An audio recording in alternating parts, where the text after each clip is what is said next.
Hear, O Israel, the Lord our God, the Lord is one. You shall love the Lord your God with all your heart, and with all your soul, and with all your might. And these words that I command you today shall be on your heart.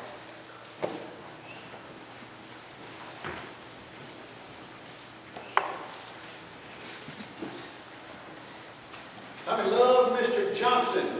Mr. Johnson was Tommy's 6th grade science teacher. You got a microphone on there? There we go. Mr. Johnson was Tommy's 6th grade science teacher. And for the first time in Tommy's life, he was actually having fun learning science. In fact, Mr. Johnson was one of those teachers, you know, the cool kind that just feel like it's their job to make the subject interesting to the kids. And that's what he did. He tried every way he knew how to make his science subject interesting to his 6th grade students. In fact, lots of times he would take the students on nature walks. And on those nature walks, every now and then, Tommy would hear something that was said that he knew was a little different than what he would hear at home. Mr. Johnson would say something like, "Class, isn't it neat how this bug evolved the ability to fly?" Or, "Class, isn't it amazing how this plant evolved the ability to protect itself against bugs?" Every now and then he'd hear something like that. You know, but for the most part, nothing really registered. He was really involved in the science teaching that Mr. Johnson was doing. He was really excited about it. Tommy didn't really register anything about what was being said until today. Because today was much different. Today, Mr. Johnson stood in front of his class and he said, "Class, real exciting lesson today. Today we're going to learn about how the universe began. Can anybody tell me how that happened?" Eugene lifted his hand, shot up. You know Eugene. He sat right on the front row, read his science textbook for fun. He made 100 on every science test ever given, unless there was a bonus question, and then he made a 105. Mr. Johnson said, "Eugene, yes, as usual. Can you give us the answer as to how the universe got here?" And Eugene said, 13.82 billion years ago, there was a huge explosion that is commonly referred to in the scientific circles as the Big Bang. And he went into the standard atheistic textbook speak as to how the universe got here.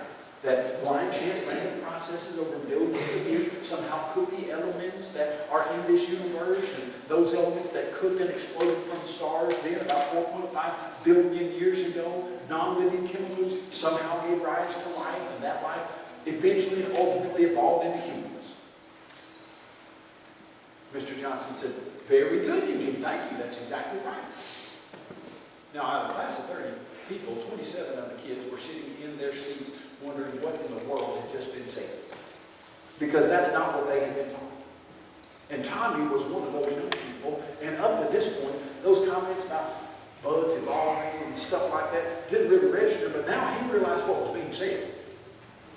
You see, at his house, he had been taught that in the beginning God created the heavens and the earth, and God spoke the world into existence, and there wasn't some huge explosion and chance processes. God designed the universe. And like I said, that's what another 27 kids in that class thought. And so they were all wondering, what was somebody going to do about this statement? And they were encouraged when Stephen raised his hand. Stephen was the son of the preacher that was there in town. And Mr. Johnson turned to Stephen and said, "Yes, Stephen, do you have a question?" And Stephen said, in a shaky but brave voice, "That's not right." And Mr. Johnson said, "What's not right?" Stephen said, "That idea about a huge explosion and chance random processes, that's not right." Mr. Johnson said, "Well, what is right?" Stephen said, "Well, my dad says that God created the world."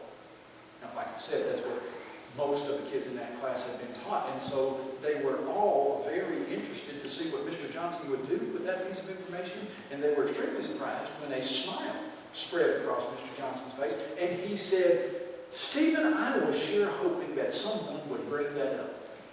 Where did your dad get that idea?" And Stephen said, "From the Bible." And they were even more surprised when Mr. Johnson moved back to the top left drawer of his desk and opened it up and pulled out a black leather-bound book. And he said, "Stephen, did your dad's Bible look anything like this?"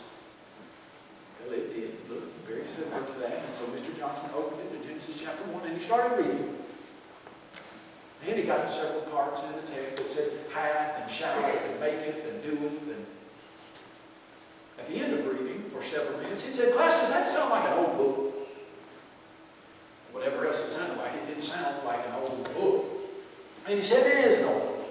He said, it's a very old book. He said, in fact, he said several parts of it, some people think, go back even to about 1500 BC. He said, in fact, this old book has some really good stuff in it. There's a man that's presented in it by the name of Jesus, and he gave us something called the golden rule that says, do to others as you want done to you. He said, that's a very good rule that I think everybody in this class should apply. But, he said, because this book is so old, it's very outdated. In fact, he said, modern science, the kind of science we're learning in this class, the kind of science that puts rockets on the moon, modern science has disproven lots of the statements in this book, and they've been disproven for decades. And he turned his Bible to a passage that talked about the four corners of the earth. And then he casually strolled over to the globe that was in his class, and he started spinning that round globe, and he said, class, with a chuckle, the people who wrote this book thought that the world had corners. Have you ever seen a corner on a globe? And as he spun that around, those kids were watching it spin slowly, and they were wondering what in the world they were going to do now with their belief in God.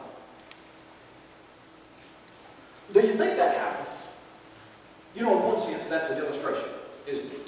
In one sense, it's just a story that I have put together to illustrate. When in one sense, that's fiction. In one sense, there's no Mr. Johnson, there's no Tommy, there's no Stephen. In another sense, that's very, very real.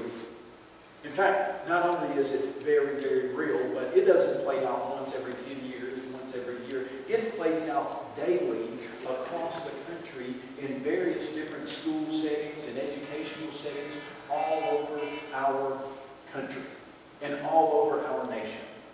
And what we're here this morning to discuss is how we can give our young people a defensible faith so that when they are challenged with those kinds of false teachings of atheism and evolution and various different things like that, they will know how to respond and rest assured and understand that they will be challenged with those. Now, let me tell you what I mean by that. I guess it was several months ago now, I was scheduled to go to the Grand Street Church of Christ in Alabama, and I was supposed to speak on child rearing and how to raise children to be strong Christians. Okay, my wife and I decided that we were going to write a book about raising kids, and the time that you write books about raising kids is, well, maybe some of you know exactly what the best time to write books about raising kids. The first couple of years of our marriage, we were looking at how everybody else was raising their kids, thinking, that's not how to do it. I mean, we know how to do it, and so we should have, if we were going to write that book, have written it then, because actually we knew everything about it. And then, about 16 years ago, we had my oldest son, Drew, and we realized, hold on just a second, but time for writing that book is past because we don't know as much about it as we thought. Well, I was scheduled to go do some teaching on raising kids and family and some things like that, and I thought I was going to give just general Bible lesson material. And what I mean by that is, I wasn't thinking about the Apologetics Press, Christian Evidence stuff at all. This was just going to be one of those general Bible lessons, I thought. And so I started right there in Deuteronomy chapter 6, and that was read for us. Hear, O Israel, the Lord your God is one God, and you shall love the Lord your God with all your heart, with all your soul, with all your mind, and with all your strength. And these commandments that I teach you today shall be in your hearts and minds. And then that verse continues to go and says, and you shall teach them to your children.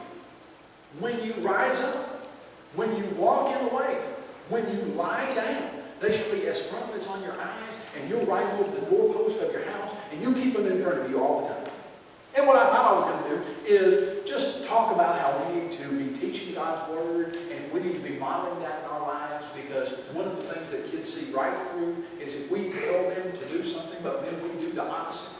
You know the old saying that kids rarely learn from what you say, but they never fail to follow what you do? Lots of times we will tell our kids things that they need to do, and those things that we tell them will be exactly right. But then sometimes, as Christian parents, we won't follow through with that in our own lives, and that is very destructive to a strong faith in a child. And that's what I thought I was going to do. And I had 3 lessons, and one of the lessons, that is what I felt. But when I started looking at the statistics in our country for what's happening to our young people in churches across the nation, something startling I found. And I realized I needed to go a different direction, at least in one of those lessons. Here's what I found. In any religious group that calls themselves Christian right now, any denomination, any group that calls themselves Christian, Baptist, Presbyterian, Methodist, you name it, Lutheran, Catholic, those groups are losing 6 out of 10 of all of their young people. So, if there is a group of 10 people sitting on the pew of any Baptist church in the country this morning, out of those 10, in 10 to 15 years, 6 of those will be gone. There will only be 4 of those left. Now, as you look at the Lord's church, churches of Christ are faring slightly better. In fact, as you look at the Lord's church, if you were to have any given 10 young people in our churches on any given Sunday morning, 1, 2, 3, 4, 5, 6, 7, 8, 9, 10. Okay, we've got about 10 right there near the front. If you had 10, in 10 to 15 years, 4 of them, if statistics play out like they have in the past, 4 of them will not be here. They will be gone. They will no longer be associated with the Lord's church, and many of them will no longer be associated with religion in any shape, form, or fashion whatsoever. Now, when you start thinking about statistics, it's easy to almost dismiss stats because numbers aren't people, are they? And so when you say 4 out of 10 or 6 out of 10, okay, it's just a number.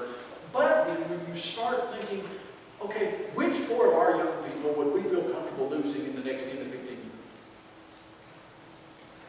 Which 2 of them? Which 1 of them? You start thinking about that being your child, that being your grandchild, that being your niece, that being your nephew. You start realizing, okay, well, I'm not happy with that. In fact, if I were to tell you, okay, here's what's going to happen. Nationwide, we're doing a little bit better than most of the other religious groups, but nationwide, any church out there that calls themselves Christians, in 10 years, 6 of the 10 young people from age basically 13 to 18 years old on their pew, they will be dead of this particular disease. If we were losing physically 6 out of 10 of the young people on pews across the nation of some physical disease, would people be aghast at that? Would they be trying everything in the world that they can do to find out how to cure that disease, how to stop that from happening? Okay, if we had a physical disease that was killing 4 out of our 10 young people in the church in 10 years' time, every 10 years it was killing 40% of them, we'd be doing everything we could do to stop that physical disease, wouldn't we? And yet, there's something that's happening even more serious than a physical disease. We're not losing our young people physically, we're losing them spiritually. And so I started looking at, as the stats play out across the country, why are young people across the board leaving their religious heritage? And here's what we found. What we found is that right now in the United States of America, if you go to any person on the side of the road, walk through Cincinnati, and ask 4 people, do you associate with any type of religious group? 1 out of 4 of them is going to say, no, I have no religious group, none whatsoever. 25% of the people in our nation right now are not affiliated with any religion at all. They're not Muslim, they're not Buddhist, they're not Christian, they're not Hindu, they're nothing. They are none. They have no religious belief. And then, as you start looking at how the age groups break down, 39% of the young people who are between the ages of 18 and 29 who are asked, do you have any kind of religious belief? 39%, you're looking at 40% of all the young people in the whole nation say, I don't have any religious belief whatsoever. Now, notice this, 64% of the young nuns were raised religious. So let's say we go out onto the streets of Cincinnati and we start asking people, do you have any religious belief? And we focus our attention on ages 18 to 29. And we ask, do you have any religious belief? Do you have? So 40% of all the people we ask, from 18 to 29 say no religious belief. So we get 100 of those people. Let's say we got in our auditorium this morning, 100 18 through 29-year-olds. And we asked them, they've already said they have no religious belief whatsoever. We've got 100 in our audience today. We asked them, how many of you were raised religious and are not religious anymore? So out of the 100 we've got, they're 18 to 29. We pulled them off the streets of Cincinnati. They're right here in our auditorium. We asked them a simple question. How many of you were religious and you're not now? And what's the answer? 64. So out of that 100, 64 of them were raised religious. The other 36 weren't raised religious in the first place. Okay, you can see then, well, probably one of the main reasons they don't have any religious belief is because they weren't raised with one. But 64 out of the 100 were raised with one, and now they don't have one. What's the next question? Why? Okay, so 64 out of you guys were raised religious, and now you don't associate with any religion whatsoever. Why is that the case? So, as I was doing research for my discussions on biblical parenting and things like that, I started finding these stats and things. So the next question was, okay, out of these 64 kids who were religious and are not, why is that the case? Well, they started asking them. As a part of the new survey, we asked these people to explain in their own words why they're not religious. Now get this. About half of the current religious nuns who were raised in religion, 49%, almost 50%, indicate that a lack of belief led them to move away from religion. This includes many respondents who mention science as the reason they don't believe in religious teachings anymore. So we got 100 of those 18 to 29-year-olds. We ask them, how many of you were religious? 64 of them. And then we say, why'd you leave? And 32 of them say, I just don't believe anymore. And you say, well, what do you mean by I don't believe anymore? And they asked those young people to give them some quotes for that. And they said, well, because I grew up and realized it was a story like Santa or the Easter Bunny. I realized that religion is in complete contradiction with the rational and scientific world, and to continue to subscribe to religion would be hypocritical. Okay, no, it's not. That's what we've been doing this entire weekend, is to show that really, when you think logically and reasonably about the evidence that's available, you, if you are an honest-hearted person, will arrive at the conclusion that God exists. The physical and scientific evidence is overwhelming in favor of God, but that's not what's being taught in school. And so they're telling you, I left because I thought that the evidence was against the God of the Bible, or a God in any sense. And no longer fits what I understand of the universe. Learning about evolution when I went away to college, lack of any sort of scientific or specific evidence of a creator. I just realized somewhere along the way that ain't going to be. So let me put that in perspective. Half of the young people who are leaving their churches or religions say it's because of unbelief. That means if the churches of Christ are anything reflecting that same thing, if we're losing 4 out of our young people, guess how many we're losing because of unbelief? Like this. It looks like 2. 2 of the 4 losing. It looks like we're losing half of our young people because of unbelief. And so what I realized was, hey, we're not just going around the country talking about creation and dinosaurs and stuff just for the fun of it. Just so that we can, pass around a few little interesting ideas that we can all go home at night and think, oh, I learned something that's interesting. This is spiritual warfare stuff that we across the board in our nation and in our churches look like we are losing the battle on the front of scientific evidence in favor of God. We're just not getting it across to our young people that there really is such a thing. And somehow they're slipping through the cracks, getting out of our churches thinking, hey, creation doesn't make sense. When it actually makes perfect, scientific, logical, reasonable sense. And atheism doesn't, but they're not leaving thinking it does. And I'll tell you why I think that is. And as we continue, this to me is one of the saddest statements I have seen. And I know this happens. But it just makes me sad to know that this guy out there, he's 80 years old. He's an atheist, doesn't look like he's turning around at all. He's been an atheist for 40 or 50 years. And as you read that, you can see when I was a young person in the 40s, being atheist was work. There were almost no books on the topic, no magazine articles, no columns in the newspaper. Everybody was assumed to be some sort of theist. Today, the books of Richard Dawkins, Daniel Dennett, Sam Harris, Christopher Hitchens are readily available to any young person questioning the religion he or she was born into. The internet offers a plethora of information about both theism and atheism, so it's much easier to figure out if atheism is a good fit. Add to that the fact that young people are openly questioning their religion of birth, and that religions don't have good answers to skeptics. And it's a wonder more young people haven't come over. I want to stop right there, and I want to stress something that he says that really is true. Religions don't have good answers to skeptics. Is it true that there are lots of religious people who think they are following New Testament Christianity who are not, and their answers aren't sufficient to give kids a defensible faith? Yes, it is. Let me give you an example of that. Several years ago, when I first started, actually it wasn't, it was about 10 years ago, or 11, when I was introduced to a couple of young men who were twins. They're in the Florence, Alabama area, and they were hard-nosed atheists. They were adamantly opposed to the idea of God. And one of our mutual friends had set up this meeting. I met with them at the Mexican restaurant there. And they came and they said, well, the God just can't exist at all. And I said, well, why do you think that?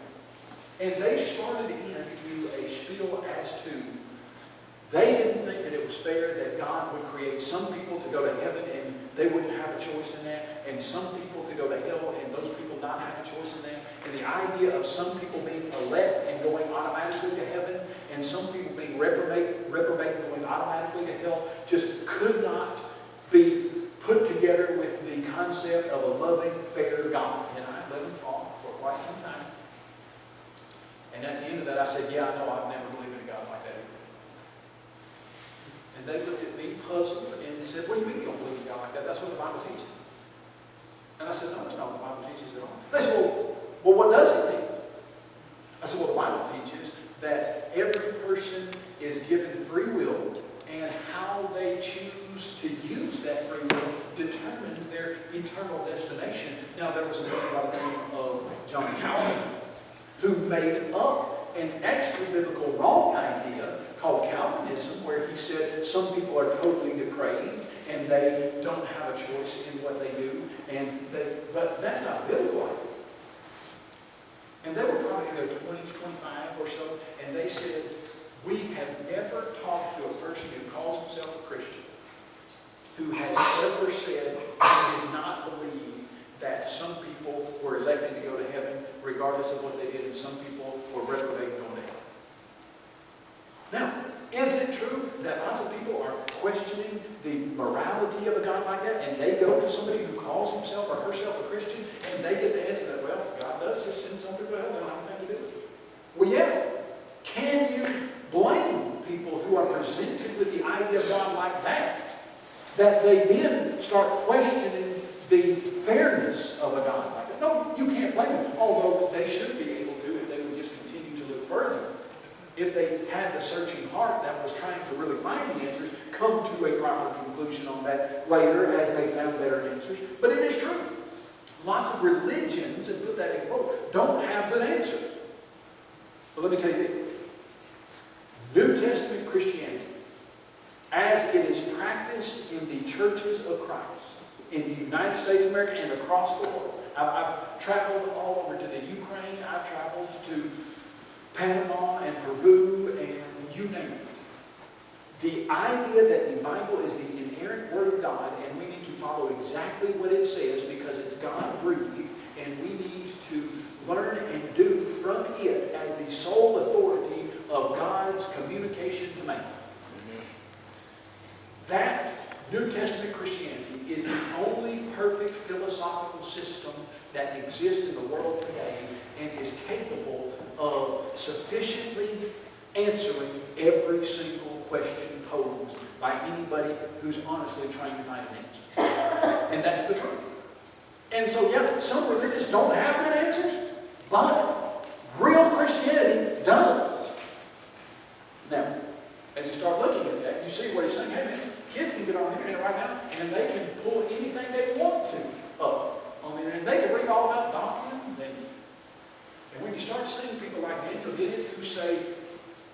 to send your kids to our school systems and you're going to teach them that they were created and that evolution isn't true. Well, if you do that, he says, those of us who have freedom of speech will feel free to describe your teachings as the spreading of falsehoods and will attempt to demonstrate this to your kids at our earliest opportunity. Do you think this is going to be a let's play fair deal? That, oh, okay, you teach your kids that they're created, and you hope that at least when you send those kids off to some type of school, that those people will, well, at least they won't work against you. At least they won't try to do. Okay, no. Henry Linden says, if you're a Christian, you taught your kids that they're created. When they come into our schools, number one, we're going to tell them their parents are liars. No, your parents lied to you. And then number two, we're going to tell them that they evolved from primordial slime over multiplied billions of years, and that their life is on par with the life of animals, as we discussed in the class earlier this morning. This isn't just a intellectual discussion. This absolutely, positively is something that has to do with the souls of our young people and the heart of our nation. Dan Barker discusses his atheist evangelism. Like I said, I debated this guy back in 2009. He's the co-president of the Freedom from Religion Foundation out of Madison, Wisconsin. It's the largest unbelieving group in the nation. Here's what he says. Something significant is happening in the United States. The number of campus secular clubs is growing rapidly. Now, I want you to get this in your mind. On college campuses, the number of groups who are formed based on unbelief, Secular Student Alliance, Atheists of America, etc. He said, I remember 15 to 20 years ago, half a dozen. 6 atheistic groups on college and university campuses across the nation. Then he says, but today there are hundreds. The Freedom from Religion Foundation has been working with the Secular Student Alliance in joint outreach projects to college campuses, and the SSA is busy just trying to keep up with the increase in religions. Folks, there are not hundreds now. That statement was probably made now 25, 30 years ago. There are literally thousands. In the last 30 years, our college campuses across the nation have become a breeding ground for atheism. If I understand it correctly, 80% of the professors in state-sponsored universities at the present right now are either agnostic or are atheists. Let me tell you what happens to one of our young ladies. She went to, when I say one of our young ladies, strong member of the church, grew up in the Lord's church. She went to a state university there in Alabama. The professor is known for doing this here at this particular university, UNA. He stood up and he said, who in here believes in God and is a Christian? I want you to stand up. So she did. Raised her hand or stood up, whatever it was he was asking her to do. And he then said, by the end of this semester, you will no longer hold that belief because that belief is outdated and is wrong. And I'm going to show you the truth of atheism and unbelief. Now, here was the frightening thing about that. She was a strong member of the Christian Student Center there at UNA, and she came back to talk to the Christian Student Center minister there, and she said, here's what made me mad. She said, I know atheist professors, some of them are going to abuse their authority like that, and that's what I expect. She said, but I looked around that class, and I knew that there were lots of other kids in that class who were Christians, and some of them were members of the Christian student ministry that would not raise their hands to stand up for their Christian belief. And she said, what frustrated and angered me so much is that the other kids wouldn't stand beside me and boldly and kindly say, yeah, we're Christians, and we're going to stand up for that belief. Now, what we have got to do is teach our kids that we're not just trying to hold on to a little bit of faith until we get out of college and can then start a Christian adult life. We need to have a faith that is strong and that is powerful and that is evangelistic and that is bold. And it's not like we're trying to hang on to a tiny sliver of faith, but we're trying to grow it in such a way that we can be representatives of our God and our Lord Jesus Christ and bold and kindly say, yes, absolutely, that's what I believe. You mean to tell me you believe that the miracles in the Bible happen? Yes, I do. You mean to tell me you believe there's a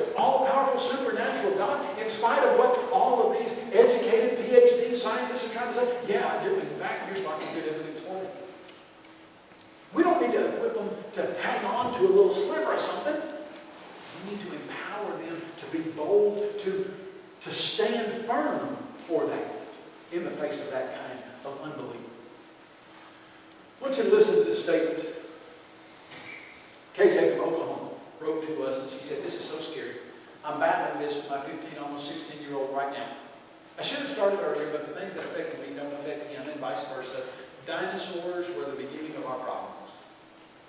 I'm afraid I'm losing him to the world." Now, I mentioned this quote in our discussion on dinosaurs. But what I really want you to focus on is the statement where she says, the things that affected me don't affect him, and vice versa. Now, I've been in the Lord's church all my life. And when I say I've been in the Lord's church all my life, what I mean by that is my dad and mom, they sold their very successful car dealership and went to Bear Valley School of Preaching when I was 2 years old. And stayed there for a couple of years, and then did some stateside mission work in East Tennessee for 5 years or so. My dad, as long as I can remember, has preached. My mom travels around and does ladies' days. My oldest brother, Stan Budd Jr., is a preacher right outside of Atlanta at the Peachtree City congregation. I've been preaching in one shape, form, or fashion since I was probably about 15 years old. But we've been in the work of the Lord's church for as long as I can remember anything. If you were to say to me, how were you ever challenged with the belief that there might not be a God? No. Never. I've never been. I don't understand in a lot of ways how people are in some ways. As far as if you were to say, Kyle, have you always believed that there was evidence that there was a God and that the idea of a God is just an intuitive idea that comes to you? Yeah. I've always thought that. Now, sometimes some people say, well, if you haven't ever struggled with it, then you just don't. That's not necessarily true at all. You know, lots of times the atheists will say, well, you only believe this because you were taught it when you were growing up. Well, I was taught it growing up, but that's not the reason I believe it. If you're taught that 2 + 2 = 4 when you're 2 years old, or 3 years old, or 4 years old, and you go through every math class that's available, and you end up with a higher degree in math, and you come to the absolute realization that 2 + 2 = 4, you believed it when you were 4, and you believed it all the way up until you got a terminal degree in it. Does 2 + 2 = 4? Did it equal 4 when you were 4 years old? Did it equal 4 when you were 38 years old and you got your PhD in calculus? Yeah, it still equals 4. Now, I say that to say that's never been a problem for me. If you were to say, Kyle, have dinosaurs ever been a challenge to you and your faith in the Bible and in the inerrancy of God's Word? No, never one time. Now, the things which affect me don't affect him and vice versa. Now, I grew up weed eating.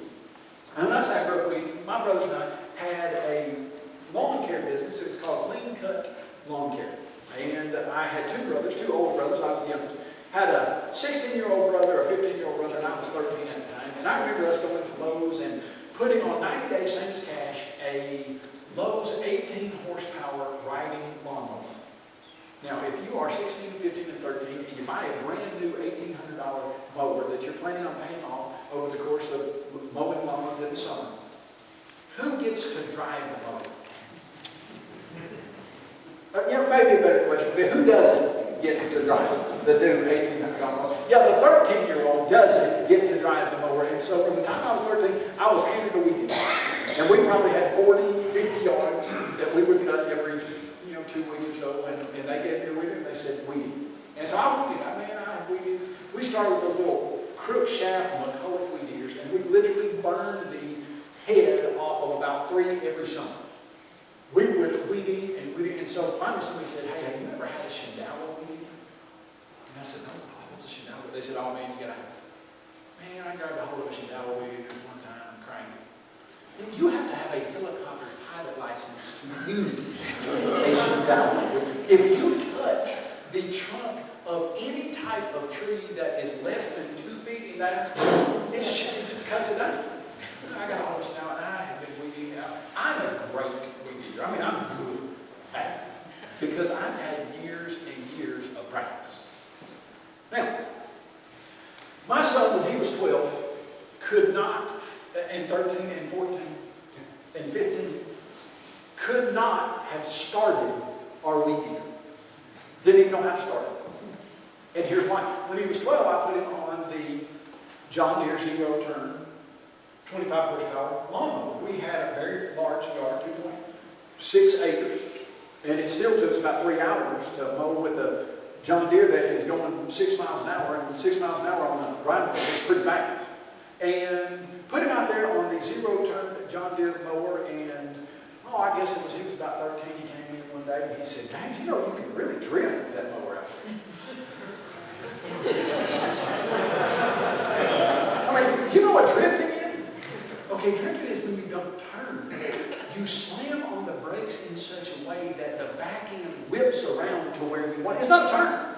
The back end drifts. And so what he was saying is, you can floor the John Deere mower until you get to the end of the road. Then you can slam the brake-like system so that the back end whips around so you're perfectly ready to go back and forth. Now, that's terrible thing to your grass. It just basically cuts a whole swath of grass where that tire just... He didn't care about the grass. He just thought it was great fun that you were drifting on a John Deere mower.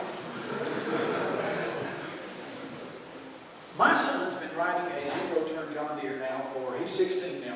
He can mow any yard there is with a zero-turn. If you had put me on a zero-turn John Deere mower when I was 14 years old and said, "Mow this yard," I would have been spending the rest of the summer paying back that particular customer for the damage that I had done to their yard and landscape. I don't think I learned to drive a zero-turn mower until I was out of high school, maybe into college, maybe out of college. I weeded. Now, if I were to have said to my son when he was 15, "Now go get that weed eater, crank it up and go weed eat our yard," guess what he could not have done? Didn't know how to crank the weed eater. Didn't know how to press the little button on it to get the gas to go into the carburetor. Didn't know how to flip the little switch on the end to make sure that the gas was going in the right place. And he didn't know how to crank a weed eater, but he could drive a zero-turn lawnmower, which I didn't learn until I was maybe 25 years old. Now, why was that? You know, I grew up weed eating. It just always came natural to me. And so when we'd get ready to do the yard, I'd tell him to drive the zero-turn. I'd get the weed eater. I'd weed eat zero. See, the things that affected me didn't affect him. Couldn't have weeded it if he wanted to, but he could drive a 25 horsepower zero-turn lawnmower. You see the thing that's going on here? I think some of us just think our kids will get this stuff. Hey man, you know, the idea of the just of God never was a problem for me. Shouldn't be for you. Look, take this weed or just weed eat. Oh, they can do all kinds of stuff on their phone that you never thought about doing. They can do all kinds of stuff on the computer that you never thought about doing. But we just kind of think, you'll just get it. I got it. You get it. But they don't just get it. It's something that we've got to recognize. Our worlds are different now. They're living in a world where 1/4 of the people don't have any religion whatsoever. And if you start a conversation out where the Bible says, the person looks at you like you are weird and have 3 heads, and they say, "Well, what do you mean the Bible says? What's that matter to me?" That's not how it was when I was growing up where I grew up. But it's starting to be how it is where they're growing up. And so we've got to make sure we meet them where they are and we prepare them for what they'll deal with, not what we deal with. Several months ago, I was standing up to speak, and a young man came up to me. He was sitting with his, looked like wife of about 3 years, and his new little baby on the 3rd row. Came up to me and he said, "I just want to thank you for what you've done." And I never met him before in his life. I didn't know what he was talking about. And I shook his hand and said, "Yeah, I appreciate it." You know, just in a like I wouldn't talk. And he said, "When I was 15, 16 years old," he said, "I was enamored with biology and science." And he said, "I poured myself into that, and I started losing my faith." He said, and somehow I got in contact with the material there at College Express, and it literally saved my faith. And I just want to thank you guys for what you did. Now, is it the case that there are young people in our congregations that need to know how to defend the idea that God exists, the idea that the Bible is God's Word, the idea that Jesus is God's Son? And we might have always gotten it, and the older generation might have always thought, "Hey, that's really easy." But that's because we weren't dealing with the writings of Daniel Dennett and Richard Dawkins and Sam Harris. And it's time we give our young people a defensible faith. And that is preparing them where they are, the things that they'll face, the challenges that they'll see. Now let me ask you this question.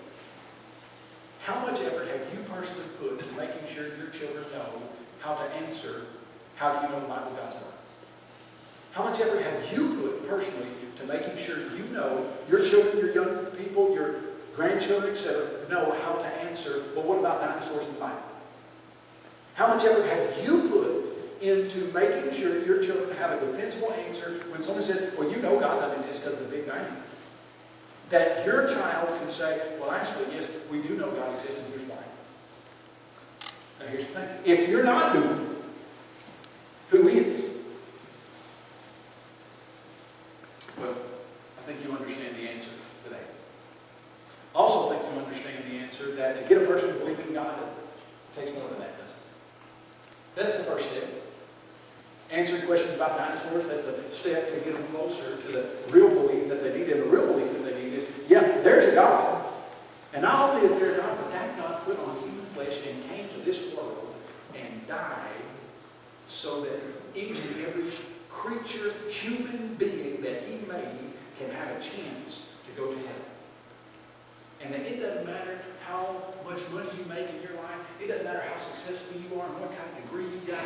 The only thing on the day that you meet your Creator that's going to matter is not how much money you ever made. It's not how smart you ever were. It's not. The only thing that's ever going to matter is if you were in Christ and the blood of Jesus Christ covered your sins.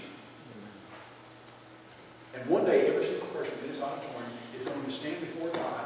And if you don't have the blood of Jesus Christ covering your sins, you're going to be standing there in all your sin and all your shame.